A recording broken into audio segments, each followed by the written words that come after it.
বিষয়টা এরকমের কথা বলছে, কিন্তু এই হুমকি ধুমকি দেওয়ার কারণেই হয়েছে। আগামী এক সপ্তাহের ভিতরে এই বিচার কার্যকর যেন হয়, হ্যাঁ, আমরা এই বিচার জানি দেশবাসী দেখতে পারে যে ভবিষ্যতে কোনো ব্যক্তি এরকম সাহস কেউ যেন না পায়। এটা আসলে তার কাছে কে বলছে বা হচ্ছে তারা বলতে পারে এই ধরনের কথা? এরা যারা আসামি পক্ষ তারা বলতে পারে, হ্যাঁ, এটা আমার বিশ্বাস। তারা প্রভাবশালী, ভয়ভীতি দেখাইতে পারে, দেখাইছে। দেখাইছে যে আমরা বের হয়ে গেছি বা বের হইতে পারি, আগে থেকেও দেখানো হয়েছে।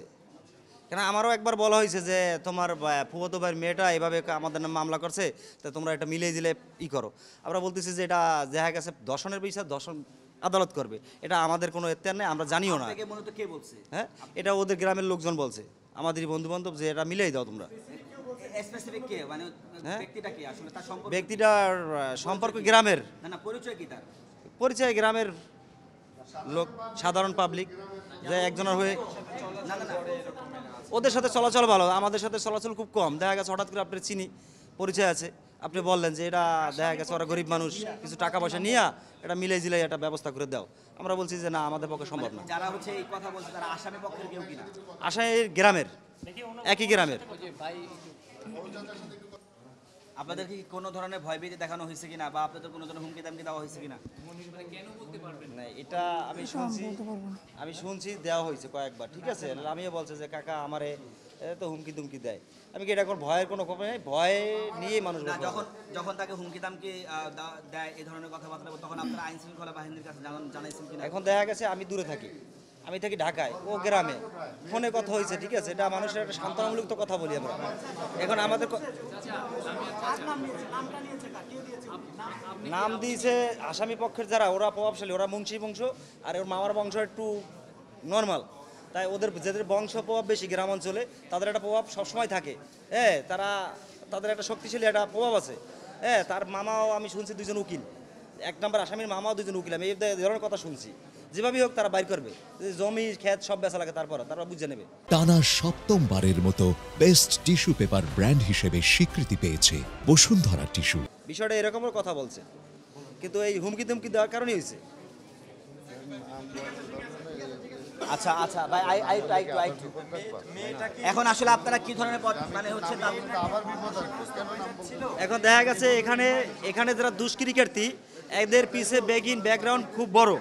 হ্যাঁ, মানে অনেক বড় এদের ব্যাকগ্রাউন্ড, বা এদের রাগ্গা বলের মতো বড়। কেন এদের সাথে আমরা পারার মতো যোগ্য নাই, কারণ আমরা থাকি সব ঢাকার শহরে, আমরা কাজবাজ করি, চাকরি করি। উনি গার্মেন্টস চাকরি করে, আমি ওয়ার্কশপে চাকরি করি, কথা বুঝেন।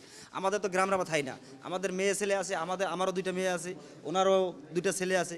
যে এদের নাম যদি আমরা প্রকাশ করি, তা ভবিষ্যতে তো আমরা তো এরকম লামির মতো আরও একজন হারাইতে পারি।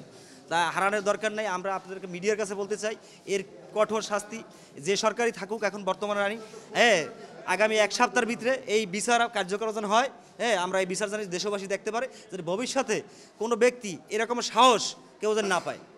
আচ্ছা, আরেকটা বিষয় মূলত এই যে আমরা জানি তার সাথে একটা অপ্রীতিকর ঘটনা ঘটছে, কিন্তু এর আগে মানে তার সাথে কি ঘটনা, যেমন আপনি আমাদের সাথে যেটা শেয়ার করলেন যে হচ্ছে যে ধর্ষক তার চাচা প্রভাবশালী, এই বিষয়ে আমাকে তার মামারা অনেক পয়সাওয়ালা, দেখা গেছে জসিম হোসেন গরিব মানুষ, হ্যাঁ, তার ওয়াইফ এখন অসহায়, তার 3টে বাচ্চা কাছে নিয়ে অসহায় না, তার অনেক পয়সাওয়ালা। হ্যাঁ, তাদের কাছে অনেক হুমকি দুমকি আছে, এই বিধায় মেয়ে আত্মহত্যা করার জন্য এই ঝুঁকিটা নিছে, বা এই পটটা বেশি মূলত দিতে পারে যে আমরা অনেক প্রভাবশালী, দেখা গেছে আমরা বেরোয় এটা দেখে নেবো কীভাবে তুই রাস্তাঘাটে চলো বা তোর ফ্যামিলি চলে, এভাবে কিছু বলছে। আর মেয়ে ফ্যামিলি বাঁচাইতে গেলে যেভাবে আত্মহত্যা করছে, এই কারণে বোধহয় মনে হয় যে মেয়ে এই কারণে আত্মহত্যা করার সিদ্ধান্ত নিছে, ওদের ভয়ে। না, এরকম তথ্য আমার কাছে নাই, আমরা জানিও না, আবার আমরা শুনিও না এরকমভাবে। কেন আমরা তো এর গার্জিয়ান, এই আপন চাচা, বড় চাচা, জসিমের বড় ভাই, আর আমি হয়েছি জসিমের ফুফাতো ভাই, মামাতো ভাই, আমার হয়েছে জসিমের ভাই। তাই আন্দোলনের পরের থেকে আমরা এরকম ওর লামিয়ার কাছ থেকে, লামিয়ার সাথে আমার কথা হইতো, হ্যাঁ, কয়েকবারই কথা হয়েছে এই দর্শনের পরও। মানে দেখা গেছে ঠান্ডা বা যেভাবে থাকে মানুষ, একটা বুঝ ব্যবস্থা দিয়া, হ্যাঁ, ও একটা ভালো একটা মেয়ে ছিল, হ্যাঁ, শিক্ষায় খুব আগানো ছিল, ইন্টার পরীক্ষা দিচ্ছে বা